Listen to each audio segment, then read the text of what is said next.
Don't forget, there is a live Bugle show in London on the 13th of November at the Odeon in Leicester Square, which I think means that it'll be, a gala black tie event with stars of stage and screen and royalty. Are they all coming? Have they all confirmed, the royal family? I think they tend to reply quite late. Oh, right, the invites are all out. Yeah. Come dressed as the cast of the Rocky Horror Picture Show and really confuse everyone.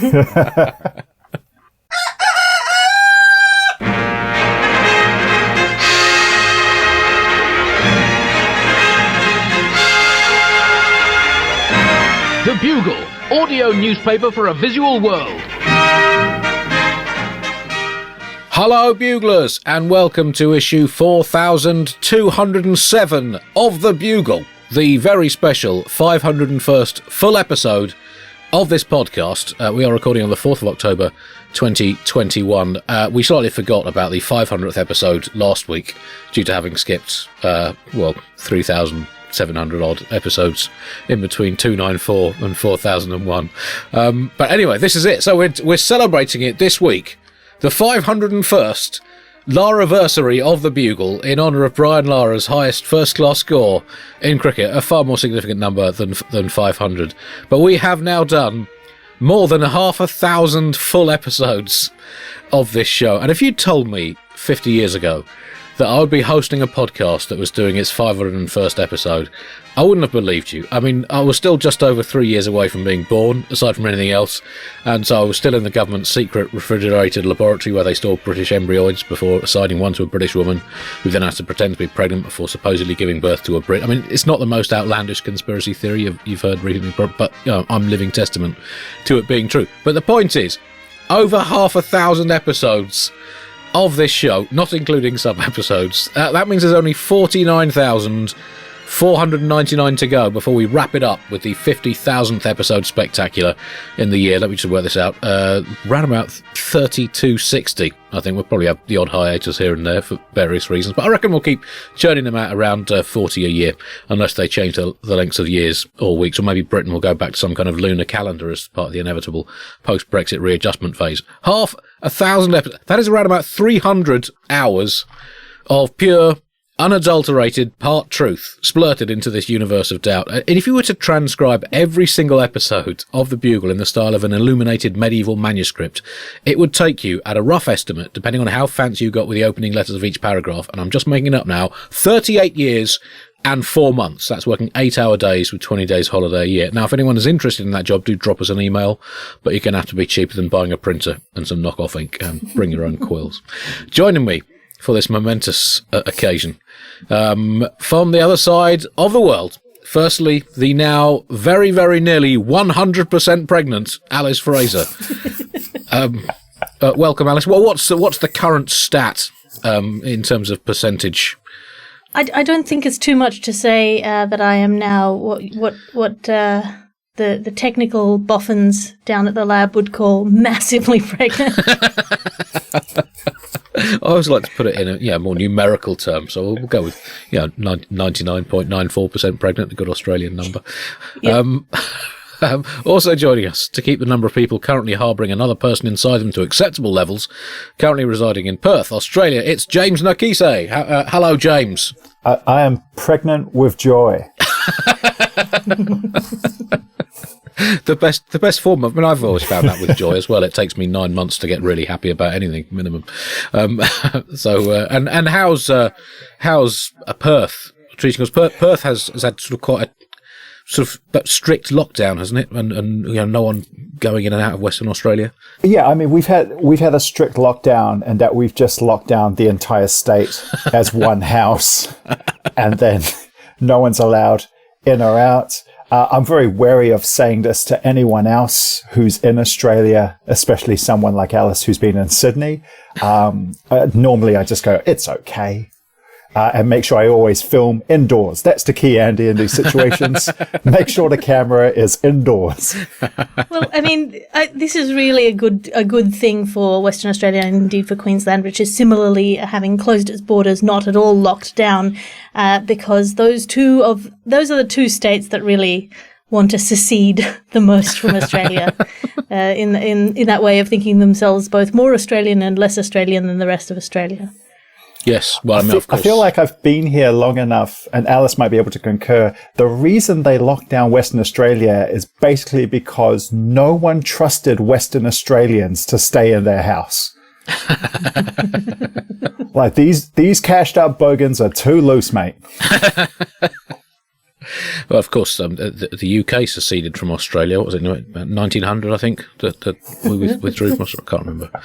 There's still a place on the Federation Papers for New Zealand to sign on if you want. I think we're taking Western Australia. I think that's what happens next. Sandwich maneuver, I like it. We are recording on the 4th of October 2021. Today is International Awareness Day to raise people's awareness of all the awareness days that we need to be aware of. We should also pause to remember on this day the several million krill that died 25 years ago today due to all the whales being hungry. A special section this week in the bin is the 501 section, the Bugle Lara-versary. Now, Brian Lara broke the record for the highest individual score in first-class cricket. 501 not out in 1994, playing for Warwickshire against Durham. 13 years later, Brian Lara retired from international cricket, and only 6 months after the great left-hander's final international match, the Bugle came into existence. And now, some 14 years later, the Bugle is still going, and Lara is still retired. And as long as he stays retired, we will stay bugling, because the world needs one or the other of the Bugle or Brian Lara playing international cricket. Either the scintillating batsmanship and fascinating career fluctuations of Brian Lara, or me and my guests banging on about the news. So we're keeping going until Lara comes out of retirement, and he is now aged, 50 odd, I reckon. So it's probably going to come down to us, I think. He shook my hand as a child.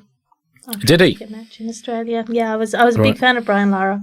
Well, congratulations. That's the correct way to be as a human being, and indeed a cricket fan. For our special 501st episode, we have been inundated with tributes from our colleagues in the worlds of media and showbiz. This one, for example: we can only know that we know nothing, and that is the highest degree of human wisdom. That's from Leo Tolstoy. Truth is like the sun. You can shut it out for a time, but it ain't going away. Elvis Presley, thanks for that, Elvis. And simplicity and sincerity generally go hand in hand, as both proceed from a love of truth, Mary Wollstonecraft. Now, none of them were specifically talking about the Bugle, to be fair, and none of them are really relevant. But still, it says a lot about this podcast that the likes of Leo, Elv and Mazza were prepared to take some time out from their schedules to pay homage to this show. And to mark the 501st episodes, we look at a few other things, of which there have been or are 501. There were 501 body doubles of Queen Victoria that were used in the early days of postage stamps before they changed the law that said that every individual stamp had to have a hand-painted portrait of the monarch from a licensed and witnessed sitting. After a couple of years, Queen Victoria went off-grid in protest, and the government hired 501 Victoria lookalikes, plentiful in those days, of course, to sit for the stamps. 501 is also the number of different news stories in history. They're now just being endlessly recycled with different names and technical jargon cut and pasted in. And of course, 501 is the number of different attempts it took Levi Strauss before he got trousers right. Famously, the 501 jeans were launched in the 1890s after 500 previous prototypes fell by the legway wayside, including the 2s that had the waist sewn together and were impossible to put on. The 19s, the monoleg design, proved to be restrictive and unpopular. The 46s with built-in ankle blades were deemed too lacerative, and the 165s with their single-length legs scandalised 1880s America by being only just below the knee of the taller customers. The exposed calves of a young jeans wearer at the inauguration of President Harrison in 1889 caused new First Lady Caroline to suffer a swooning from which she never truly recovered. The Levi 214s had revolutionary rear pockets made of salt crystals, which were visually striking but proved buttock exposingly soluble in anything more than light rain.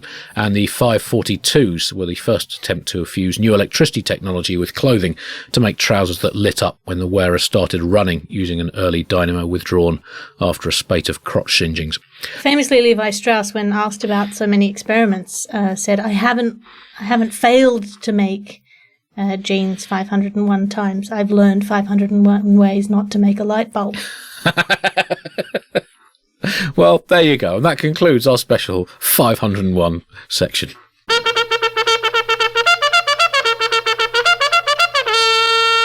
Top story this week, supply chain chaos around the world. And while supply chains, love them or hate them, they're really important to supplying stuff. And they've been in chaos around the world. And of course, much of the time, supply chains are hidden from public view, the Santa Clausian magic of modern logistics, providing those of us in the fortunate echelons of Team Human with what we want, when we want, and what we think we need when we pretend we need it. But at the moment, there is chaos around the world. I mean, how's things in Australia from a supply chain point of view?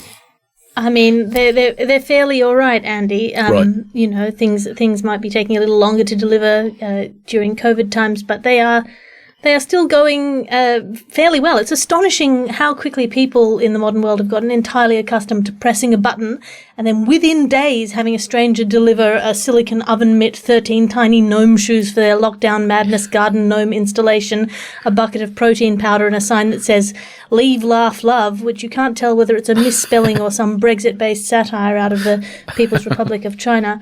But apparently in Britain it's not so good. No. British shoppers have been warned to expect a nightmare Christmas with limited stock on the shelves and higher prices, but I suggest the nightmare has already begun. So this is more like what you would call a nightmare before Christmas if you have very boring nightmares about supply chain issues. I'm Jewish. Every Christmas is a fucking nightmare. Cost us a lot of market share. I'm a Pacific Islander. Every English Christmas is a fucking nightmare. What were they going to do? Go out and play? What are those? Well, according to the Times, a lot of families are not going to be able to have a turkey for Christmas Day, which is a big relief to people who think turkey is a boring food with little to recommend it. And also that we've been warned that presents under the tree may not meet expectations. But to be fair, they never do. How can any gift unwrapped match the unparalleled possibilities of a wrapped gift?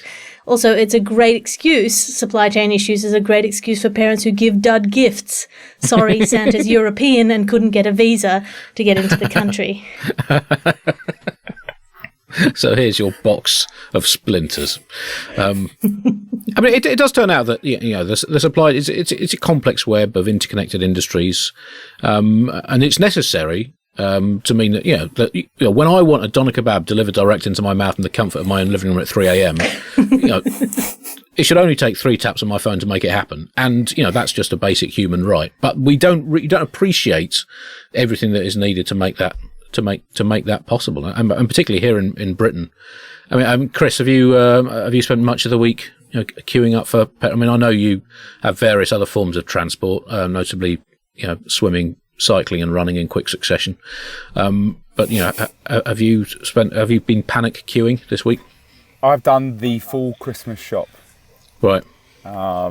Including my daughter's presents, my wife's present, which is the same thing because I just thought I'd scale it down a bit, and I've ordered all of the food. Now, I guess the one worry I have is that it might have gone off by December, but that's a risk I'm prepared to take.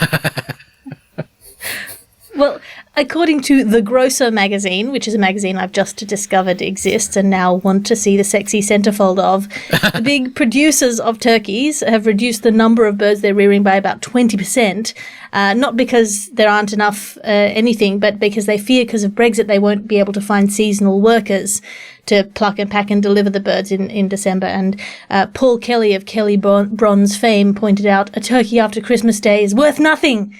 It depreciates more than a car. But yeah, all over the place, the workers who keep these global supply chains moving are putting their hands up to suggest that it's all going to come down, crashing down around our ears. A lot of these workers seem to be in the tricky situation where they've been told to get out because they were taking everyone's jobs. Yes. And now they're being asked to come back in. So maybe everyone in England could just gift each other on theme a little, just a blank piece of paper with the words consequence, and just have a new Christmas tradition of hubris every December. The words consequence and hubris are not in any dictionary in this country. That is a new government law, actually, that just came out last week to remove those words from the dictionary. This was after Boris Johnson was seen physically tearing all the pages out from the dictionary for words beginning RESP, and just to be on the safe side, also tearing out any pages that had a word ending in onceability, onceable, or ect as well.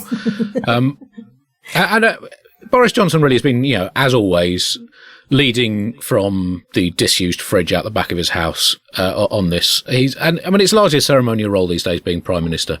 But he's given a couple of extraordinary interviews. We have this not only the petrol crisis, and just to give you a quick update on the petrol crisis and the panic that it has instilled in this country, people have been seen squirting unleaded petrol directly down their throats, then running home and vomiting it into the waiting mouths of their young. A life-size cardboard cutout of the action movie star Vin Diesel was stolen from outside a multiplex in Tunbridge Wells. And heartbroken fuel fans have been desperately begging for service station staff where there's no fuel left to just describe the smell of petrol to them, whilst weeping I miss it so much. One of the contestants on the Great British Bake Off this week made a cake in the shape of a petrol pump and said, "I hope it's a magic cake or I'll never be able to get home." I mean, we are really at breaking points. In fact, one person I'm just reading about was seen shoving dead plant matter and algae into their petrol tanks while screaming, "Can you please turn into fuel in less than a million years or I'm going to miss my macrame lesson." We are, at breaking point as a nation. Well, on the bright side, the gambling industry is going well. People are laying odds on the next thing, which is going to be shortaged. Yeah, the shortages.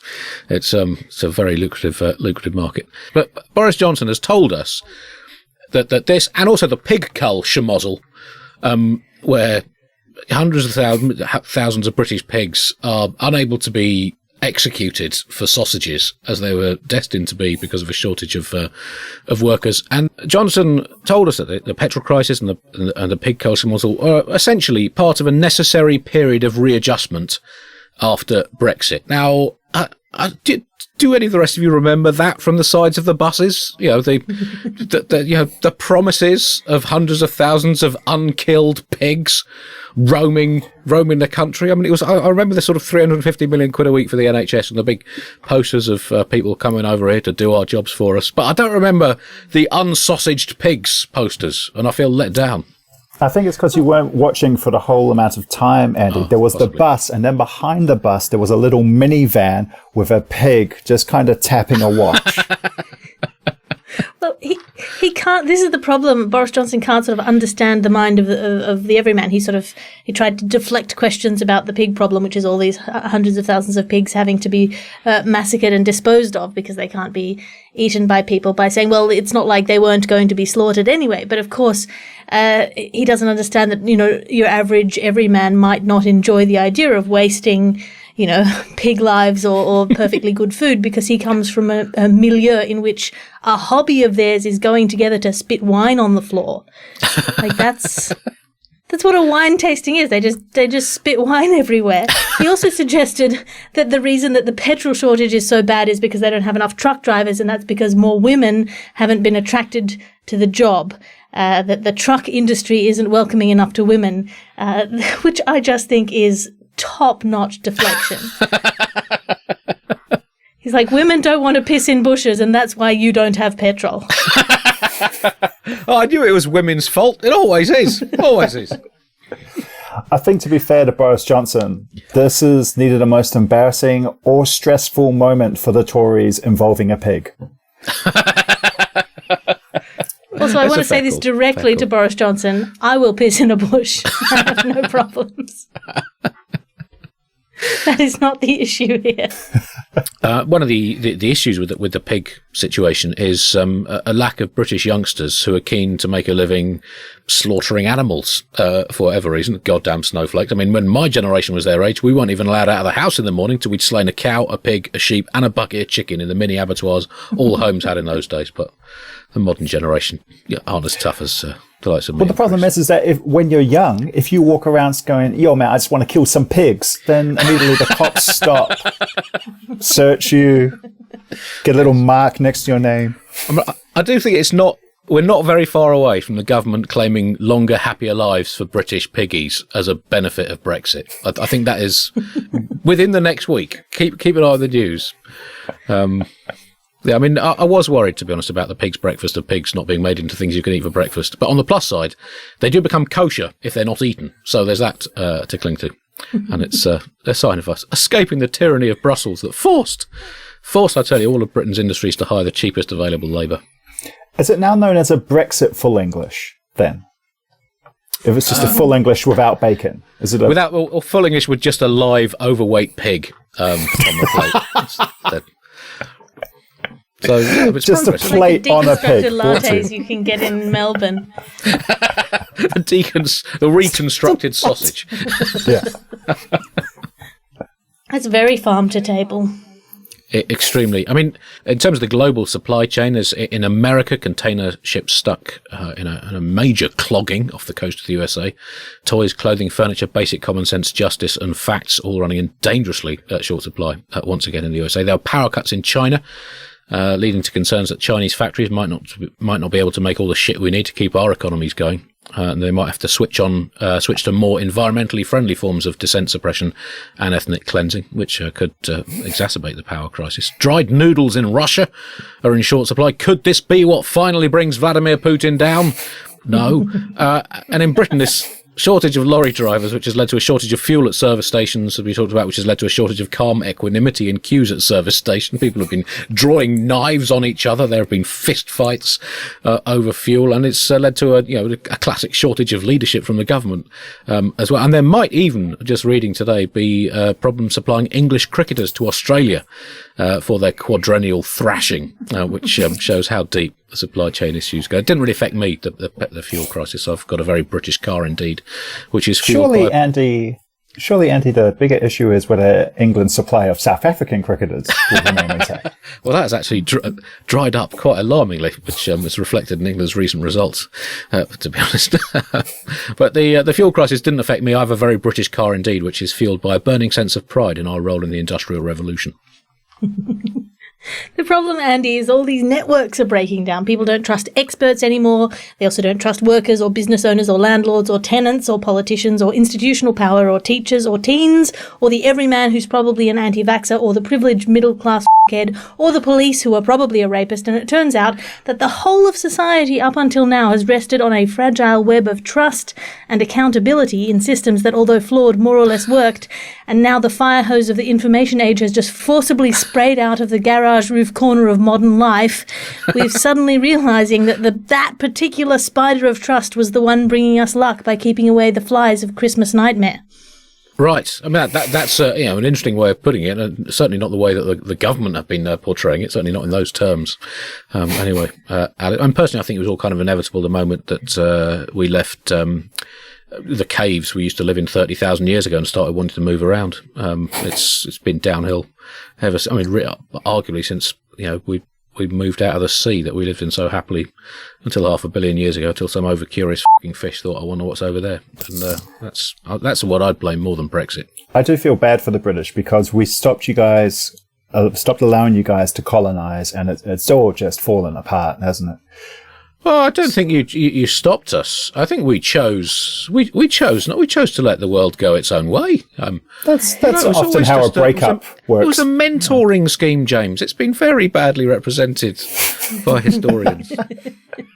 It is interesting that I used to live in Brixton before the apocalypse, and if there was a knife at the petrol station, that was a community problem. But now, in like Windsor, when there's a knife at the petrol station, it's a government problem.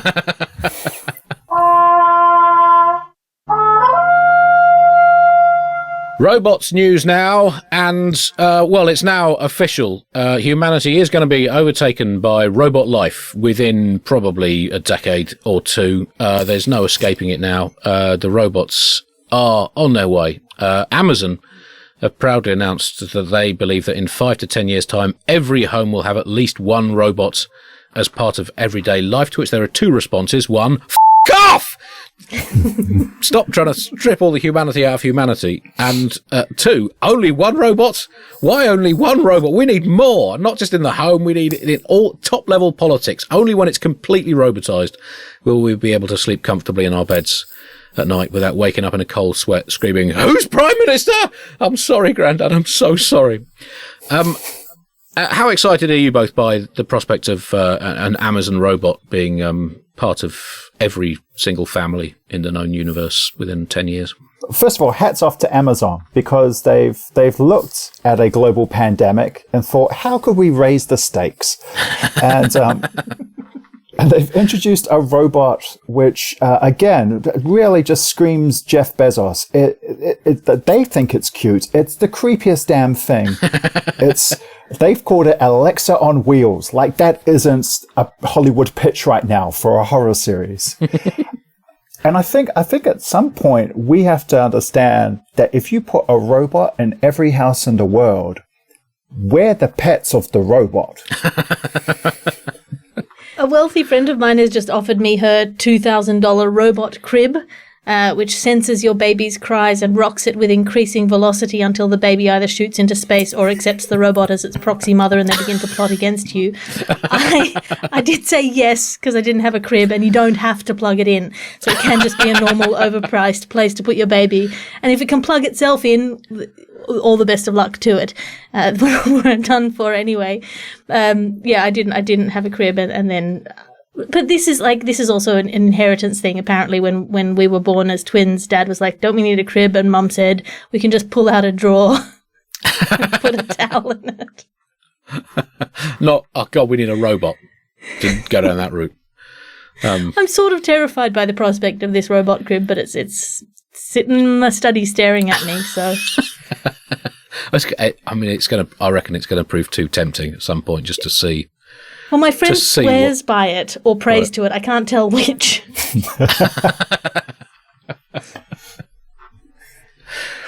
I just don't know any bit of literature where a robot has raised a child that's worked out well. Well, Amazon has suggested that it's not just for children. It's a $999 robot, which is £740. It could be a help to the elderly, though, of course, not the poor elderly. No, true. And also get robot assistance. No, but that's essentially robotizing grandchildren now. So they're not going to leave human grandchildren. Just have a robot to tell you alarming stories about the past. So they say that the robot will be able to patrol your home and alert you if it detects, quotes, something unusual. Now that is a concerningly vague term for me, because unusual, I mean, that could range from a serve-and volleyer in modern professional tennis. That's pretty unusual. It could be hearing a politician give a direct factual answer to a question in an interview. It could be former BBC Sports presenter Desmond Lynam dressed as a pumpkin. Or it could be a giant gloop of sentient alien plasma eating all the pastrami from your fridge. I mean, something unusual that's too vague, isn't it? That is too vague a thing to trust a robot with. Yes, absolutely. It's all well and good until you have to watch at a distance through your phone app while your robot vaporizes a squirrel. I'm not keen on... They keep trying to humanize this robot, which I think is the wrong track to go down. You want to be sure that the robot is a robot. This robot does beatboxing, but the definition of beatboxing is where you make electronic or sort of percussive noises with your mouth. The robot doesn't have a mouth. It's just being a drum. So it's not beatboxing. Well, it's not even a drum. It's just a speaker. It's not. Yeah. Just taking all the romance out of beatboxing. And I don't think that's the right way to go. You know how you're always scared that someone's going to discover what you've been looking at online? I just feel like having an entity in the house that already knows before you've got a chance to delete it it's just a socially bad idea. Especially if that entity has access to your bank account. It's all big red flags jumping up.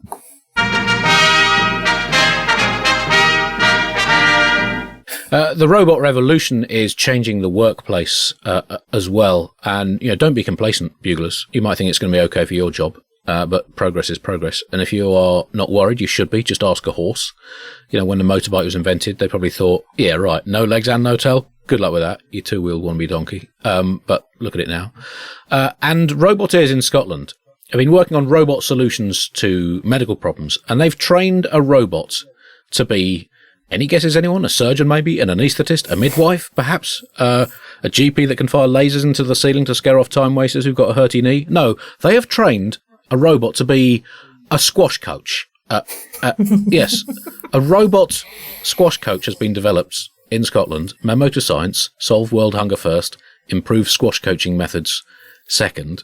I mean, is this progress for humanity to have the game of squash, which is a sport of incredible craft, skill, athleticism, and speed, and squeakiness of shoe, to have that coached by robots rather? Is this what we need at the moment as a species? Yes, absolutely. We need robots to do all the dirty, boring jobs that real people don't want to do, and squash right down there at the bottom of the heap.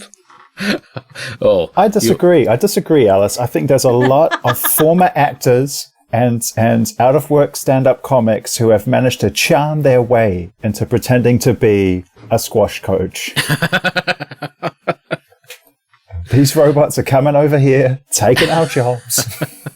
I mean, it's a sport that's been dominated by Egypt in recent years. So, Alice, I imagine Egypt will be very cross with you for your adverse comments about squash. Well, to be fair, they are naturally suited to squash. The Egyptian phenotype is suited because they're always in three-quarter profile, and that is the best way to approach a squash ball. They have 7 men and 6 women in the current world top 10s, and no sport has been this dominated by Egypt since they were absolutely bossing the professional least space-efficient means of burial circuit back in the day.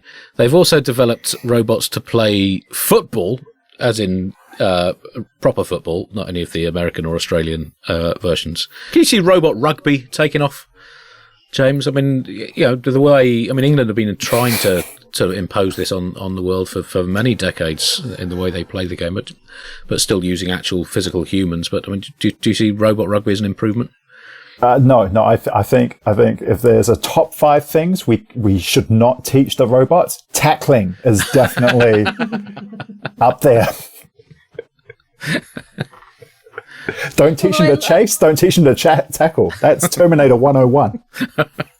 I would love to see a human try to explain the inexplicable homoeroticism of a scrum to a robot.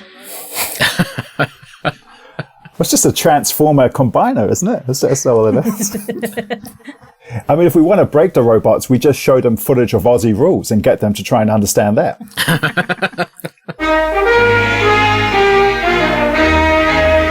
Air travel news now, and Alice, you are the Bugle's air travel correspondent, having jetted from hemisphere to hemisphere so many times until the last 18 months or so.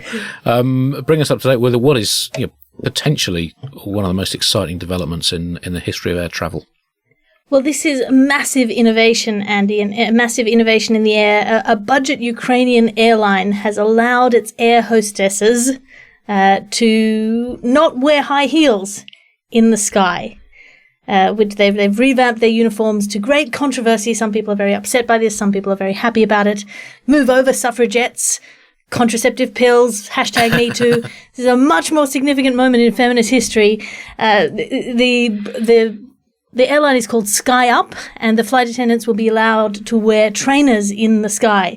One of the flight attendants said, when asked to comment, that 12 hours in heels is extremely painful, following up with a long noise in Ukrainian that translates to "fucking obviously everyone wants to take their shoes off on a long flight. You think we want to bring you your tiny bottles of overpriced liquor in foot knives? I love teetering about on my tippy toes thousands of feet in the air, you heads." Anyway, I just find this story so funny because it seems so incredibly overdue. The idea that women should be wearing heels in the sky, literally, just feels like an outdated, leftover piece of garbage. But James, do you have other opinions? Do you like your women slightly taller than they should be? I just have to pause. I almost walked myself into a family argument on a joke there about my Pacific Island cousins. But let me tell you, where does it end? That's my only concern, Alice. Where does it end if we start letting air hostesses wear sneakers? Then soon they're just going to be only wearing the skirt and the blazer for the check-in, and then changing into track pants. They'll be pushing the cart up in comfy socks. Probably have one of those neck pillow things around as well for when they sit down. I mean, if we make these people comfortable, then they're going to start being happy. And no one wants a happy flight attendant on an 18-hour flight. Well, this is a dominoes situation because a number of airlines are giving up traditional uniform requirements. Virgin Atlantic has allowed their flight attendants to not wear makeup. Japan Airline has allowed their flight attendants to wear trousers instead of pencil skirts if they ever want to take a step longer than half a foot. And Norwegian Air has allowed flat shoes as well. So it's how will you know? I think this is the real question. How will you know in the air who's the airline host and who's just the idiot in tracky dacks sitting next to you? It's because the airline host is the only one who's obliged to smile. That's. But I mean, until air hosts have full freedom of footwear, we won't live in a truly equal planet. Until we have, the flight attendants wearing welly boots or pointy-toed medieval poulaines or clown shoes or high-toed shoes rather than high-heeled ones. That's just clearly another form of prejudice. We won't have a fair planet. The media reaction has been interesting to this latest dismantling of patriarchal tradition. Brimstone Florkit in the Daily Telegraph said this is feminism gone mad. Whatever next, will we allow them to daub our faces with masonry paint instead of serving us a gin and tonic? Darnell Ramahorn from the Weekly Bleat, this is bad for passengers. Flight attendants will be shorter without heels and therefore less able to see down the aisle when I want another whiskey. Will the airlines provide them with periscopes? Don't hold your breath. And Garforth Snelly from anachronicity.com, the only paper-based website on the internet, said, whatever next, will male flight attendants be forced to wear bras? Why can't we let men be men and women be what men think women should be? So, strong media reaction to it. Elsewhere in the progress of feminism news, Alice, a big story in the world of chess. FIDE, the chess governing body, has provoked anger amongst many chess players by a sponsorship deal with a company that specialises in breast enlargement surgery. Chess at its heart is a feminist game, a useless man dependent on a high-skilled, high-achieving woman. But, this doesn't seem to be the kind of sponsorship deal that's a game stroke sport looking to progress in the 21st century should be signing, does it? Well, is it a feminist game, Andy, or is it a game where the queen multitasks, zips all around the board, and then the plodding king gets credit for being the vital piece, moving one square at a time while she can run the whole board in one go? If they're married, she is 20 years younger than him, and he still tells her to get Botox. That is the situation that we're in. Well, I don't know. If they didn't want chess to make them think about boobs, they shouldn't have made the bishops' heads look like little nipples. They should also. We all know that checkmate has always been short for check out those tits, mate. we all, of course, we all know that.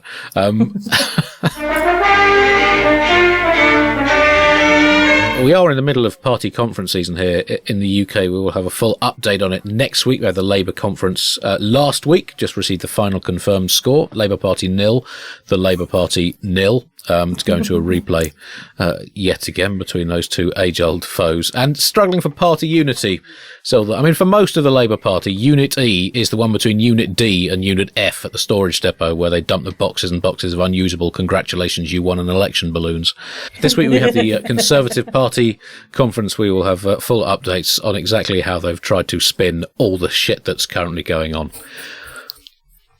Right, I think we need to wrap up because we've done an hour. Unless there's anything else you desperately want to get out. Great. Well, yeah, I probably shouldn't use those words. We just gotta hope that these have all been Braxton Hicks's throughout the last hour or so. All right. I think they are. Well, we're happy to live stream it if you want, Alice. Well, that brings us to the end of this week's Bugle, which will be the last Bugle that Alice will do before having a baby on the outside of her rather than the inside. Good luck. I would say enjoy it. I don't know if that's the right thing to say at this. Long term obviously is. Short term, I don't know. I don't take a Scrabble board. I'm interested. I'm interested to see how it goes, Andy. People keep asking me. Very nice buglers keep asking me for a PO box to send gifts. I don't want your stupid gifts. But once I get a secretary to help me get organised enough to hire a secretary who's brave enough to fire the original secretary, I'll get that secretary to sort out a PO box for me. Until then, you can just send support or threats in the form of subscribing to my Patreon or my Twitter or finding a donation button somewhere and just giving money to anyone, really, that'd make me happy. Just be nice.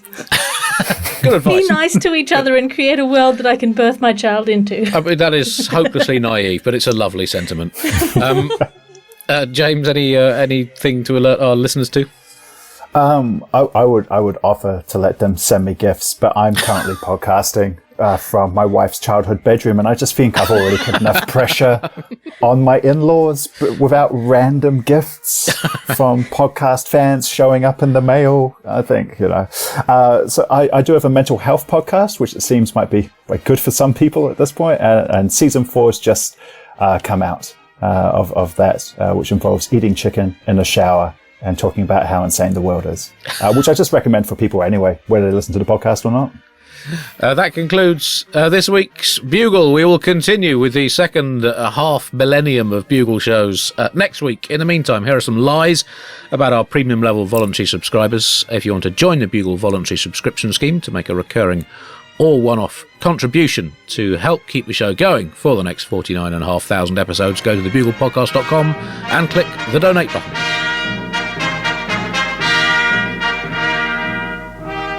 Timothy Chilvers is never that fussed by the number of dead insects on the windscreens of cars. I think it's testament to the arrogance of these quite literally spineless blowhards, expounds Timothy. They think they're tough and cool because of their compound eyes or very fastly flapping wings or exoskeletons or whatever, and that they can take on a car. Well, get this, splatties of the roads, know your level. I'll take the car plus human driver every time. Unless you get inside the car while it's being driven, of course, in which case it's more like 50-50, concedes Timothy. Greg Lazarev is not convinced that rainforests are particularly well designed, given how important we are told they are for the planet. It seems a bit silly to pile all your resources into concentrated, distinct areas, says Greg, leaving them vulnerable to mass destruction. Surely it would be better if everybody in the world had maybe 2 or 3 trees to themselves, rather than outsourcing it to a few key areas of billions of trees of rainforest around the world. It might make us take a bit more responsibility, as well as giving us the chance to find an exciting new undiscovered species of something in our tree. Charlie Vickery thinks that people make too much fuss about Leonardo da Vinci designing a helicopter. Look, the guy had some funky ideas, I get that, says Charlie, but what was the point of a chopper in 1480s Italy? There weren't any helipads for a start, so where would he have flown to and from? And what if his helicopter designs were as crap as his seating plans at team-building dinners out? I mean, seriously, 13 dudes all on the same side of the table. Look, I get that the 13 ladies didn't show up for whatever reason, but even so, you go boy, girl, don't you? It's absolutely basic stuff, complains Charlie. Andre Amore once bought an old oil lamp at an antique shop and excitedly took it home in the hope and indeed expectation that it would contain a magic genie that would grant him some wishes. On rubbing the lamp, a genie did indeed emerge, but was quite rude, claimed he couldn't do anything more ambitious than a couple of free meals at the local kebab shop, and swore at Andre's next-door neighbours when they knocked on the door, asking if the genie could help find their missing cat. Andre asked the genie to go back inside his lamp and then put it in the metal recycling. By contrast, Helena Thomas had a delightfully polite genie emerge from an old lamp she found at a charity shop. Unfortunately, the genie, for all its conversational charm and impeccable diction, confessed to being, quotes, really out of form these days after losing confidence when an attempt to summon a brand new Lamborghini resulted in a skimpy sheepskin swimming costume, whilst another wish for a never-ending milkshake resulted in a traumatized cow and a small earthquake.